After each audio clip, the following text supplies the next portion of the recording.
He goes to Dillian White. He went, "You want to fucking go? Let's go now." I was like, "Yeah." No, he was saying, "Tell him, Jermaine. Tell him you're going to knock him out." And Dillian went, "You fucking shut your mouth." And he went, "Yeah, you want to go now?"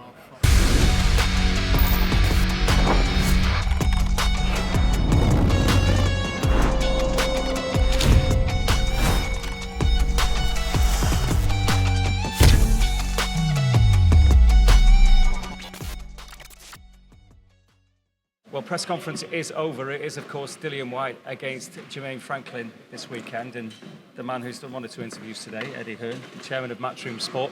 Firstly, because we were just chatting then before the mics went live about the little to-in and throw-in. Yeah, I said it was Dimitri Salita. People don't forget, like when you look at Dimitri Salita, you forget that he was a very accomplished fighter. And if you saw him outside a pub after a couple of pints, you'd probably fancy your chances, wouldn't you? And probably get stuck on your arse as well, you know. And he was just at the head-to-head in the background saying to Jermaine, tell him you're going to knock him out. And Dillian, through the stuff said by Jesse Addison as well, kind of just lost his rag a little bit and went, "You shut up." And then Salita said, "Yeah, let's go." And I was like, "Are you sure?" So, yeah, everybody just piled in, and it means a lot, the fight. You know, Franklin, I think, actually, it was good news for both, because Franklin's remained calm, which I think he needs to do on this stage, and Dillian's got that little bit of fire back in him, which I think he needs as a fighter, because that's what makes him so dangerous. And I think in the Fury fight, he got befriended a little bit in that fight. Sort of walked to the ring smiling, and like, what makes Dillian so effective is the fact that he's a roughhouse, you know, and he's rugged, and he can really fight when it gets down to it. Eddie, going up to Saturday's card, for me, sort of early on in the card, I'm sure it'll be, but I know how well you spoke of him up there, and you must have made up to sign him. Pat McCormack, yeah. How fast are you going to move him? I feel like, you know, since a lot of you boys have retired, and you're in the same bracket, Crolla, like Frotch and Groves and De Gaulle and Bellew, and you, like, I feel like there isn't really the conveyor belt coming through in terms of fighters that have the ability to win world titles and sell out stadiums in their own city. You know that Pat McCormack, one, has the ability to do it, and two, Newcastle will go nuts for him, right? And he's a character. He's got to be kept on a leash, and you do that by giving him the opportunities, you do that by giving him the activity, and Ben Davison doing the right job for him. This kid has everything. Like, he is an outstanding talent, and we're very lucky to get him. He's got a real fight on Saturday, but I think he's going to move quickly. I see this kid fighting for a British title within 4 or 5 fights, something like that, and you know, he's a very, very good fighter that I see selling out the Newcastle arena next year, you know, and going on to fight for world titles. Yeah. You know, when you are looking at fighters and you want to get involved in fighters, and you mentioned that you were worried, you thought you might have missed out on him originally. How important is the geography of a fighter? Because you mentioned Newcastle, we know how big it could be. Lewis Ritson kind of, you know, was doing great numbers for a while, wasn't he? And is that something that's always in your head? Yeah, it is, because obviously that's where you're going to be able to make the most money, create the best atmospheres, pay the fighter as much money. But Rome isn't built in a day. Fighters like Josh Warrington used to sell 200 or 300 tickets, and all of a sudden we took him to Leeds Arena. I think it was on a Wednesday night. It was, and we sold like 3,000 tickets, and I thought, wow. And I was listening to him, and I thought, you know, and the same. You know, when Anthony started, he would always do 300, 400, 500. Do you remember when we boxed at Oldham? Yes. In weren't really the leisure centre, but you know, it was really. Yes. But you fought Gavin Rees that night. No, the Bolton. Yeah. And you sold, I don't know, 700 or 800 tickets, and I thought, like Crolla can sell. And then, but all of a sudden, he becomes a bit of a name. People know him. He's down Man United. Next thing, we're doing 10,000 at the MEN. You know, 12,000 for Linares and so forth. So it takes time. If you come from a city that is educated enough in terms of its sporting knowledge to know that if you've got a fighter that you like and has ability and can be in good fights, they naturally come out and support you. Newcastle is right up there. There's so much talent. Liverpool, Manchester, same. I mean, Mark Dickinson's a guy, you know, we've got Callum French, you've got Cyrus Patterson. Another one. You know, Lewis Ritson was selling out that arena for British title fights. 9,000. Remember? I mean, it was unbelievable for the Highland fight and Robbie Davis Jr. You know, so I feel like we need that again because we're missing that a little bit in British boxing, and Pat could definitely be the guy to do it. Which leads us beautifully to Ipswich versus Nantwich. because these are two great lads. Don't get me Brilliant wrong, fight. Not from hotbeds, but we Yeah. know about the the pedigree of Gorman and Fabio. We know about his story, which is brilliant. That he's in this situation for a British title. I mean, that's you've got to say. You look at the card, and that's the one that's jumping out. It's a at me. great fight, and these are the fights that we should be making more often. You know, British heavyweight fights, very important. I can't believe Gorman's 3-1 in this fight as an outsider. I think it's a 50-50 fight. The reason it's a 50-50 fight is we just don't know about Fabio at that level, and I really rate Gorman. You don't find a lot of fighters from white collar backgrounds who turn pro at 18 or 19 become like major champions. Yes. You just don't, do you? Like, No. So that's my it's the worry. prestige of British heavyweight title. Exactly, That's what but it that's be. my worry with Fabio is.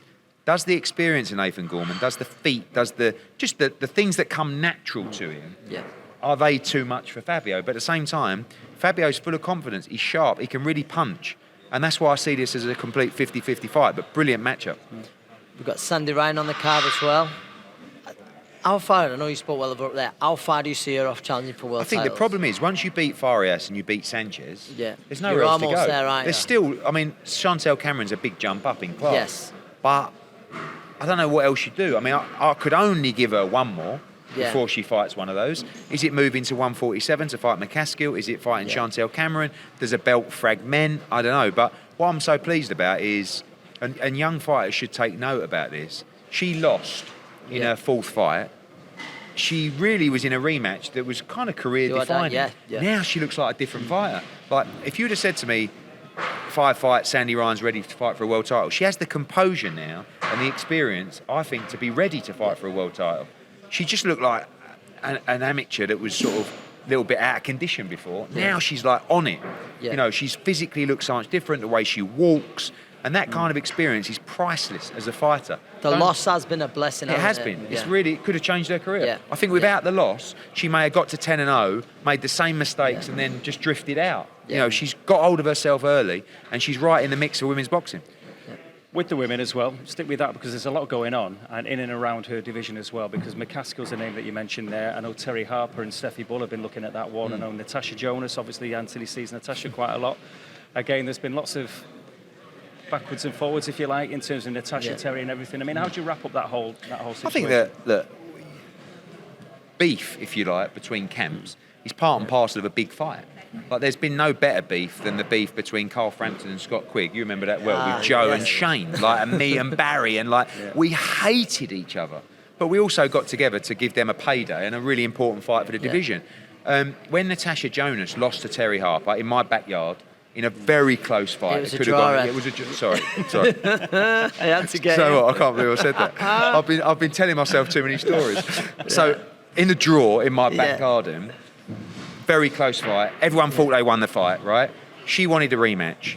Now, Terri Harper, Steffi Bull had a mandatory. They wanted to unify. They also knew that it was a tough fight, right? Naturally, and decided to go another way.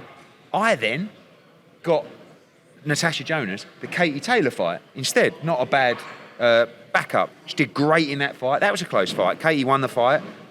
And then Natasha's gone and done brilliantly well, right? Terri Harper, weirdly, they're both weirdly won world titles at 154. But now we're in the situation where you could make an undisputed fight between one girl that sells out Sheffield Arena, one girl that sells out the Echo Arena, formerly Echo Arena, and both could become undisputed, both could make a fortune, right? This man here, I always agree with him, but I didn't agree with his interview where it's like, nah, too much has happened. Like, we've got to be bigger than that. Do you? No, I agree. We have got to be bigger than that. But do you really think? Why not? Like, but no, I know what you're saying. Day, I'd love to see it. But haven't we got to be sensible, right? And go, hang on. No. Steffi, like Natasha, you don't like Eddie. Joe, you don't like Steffi. Do you really care? Like, at the end of the day, we'll do it on Sky. We'll do it on DAZN. I do. That's it. You've not got the problem I could either way. not care less where we do this fight. I've got one person on my mind. Terri Harper. I want to make her as much money as possible, and I believe she can beat Natasha Jonas to become undisputed. Joe Gallagher, as manager, should be saying, I don't care where this fight takes place. I want Natasha to make as much money as possible and become undisputed. So you've not got no problem with Terry going over there? No problem at all. We haven't even heard back from him. I mean, they could come back, make us a counter offer. Crolla, I don't care, mate. I just want Terry to get this fight, this payday, and I want to Yeah. make this fight. The first one was brilliant. You know what I mean? Fantastic. So, but I don't get that. No. That's Joe. That's Joe all over, right? I haven't spoke to Joe for years, but I've worked with him for many years. He's the most stubborn individual. He cares about his fighters massively. He has got a good heart, but sometimes that like love for his fighters can overcome what we should be doing. I don't care what Joe Gallagher and Natasha Jonas think about me or Steffi Bull. Who cares? That shouldn't matter at all. What should matter is we make the fight. Sky should be coming back to us. Boxer come back and go, look, we want this much, or here's our offer, or whatever. Why chase McCaskill, like when you've got the rematch between two Brits of a fight of the year in a fight that sells out a stadium, an arena. So, but I get the beef. But we've been there before. I mean, no, but that would be like. By the way, there was a similar situation once. On a similar level, when Anthony Crolla was going to fight John Murray, right? And I said, and Joe's got obviously his history, and he was fond of the Murray family and stuff like that. And it was like, no, we're not doing that fight. It's two kids from Manchester, blah blah blah. And I had to come to the gym, and I sat down with him, and even Ant was like, and Ant would do what Joe says, basically, right? Because they've got that respect. And I was like, guys, I promise you, this is the right fight. It's two kids from Manchester. One supports United, one supports City. Forget anything else.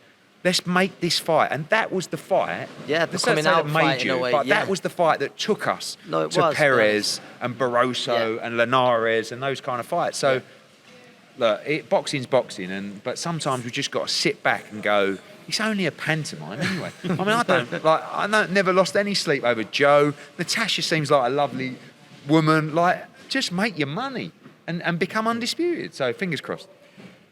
Go on. I was going to say, this is the second to last UK show before Christmas. You after here, roll into Leeds. Yeah. That's going to be another crazy night. I mean, but next week we've got Estrada Chocolatito first in Phoenix. Huge crowd there, massive card. Martinez on a card as well, and then Warrington's in a really tough fight. Lopez can fight, man. He stopped. We saw him when he stopped Isaac Lowe over here. Very good fighter. By the way, Ebony Bridges against Shannon O'Connell, two Aussies going to go out. It's a great fight. Noise around that one. That's going to be plenty. And it's a really good card. And now the plan is January, February, March, get the calendar up and running.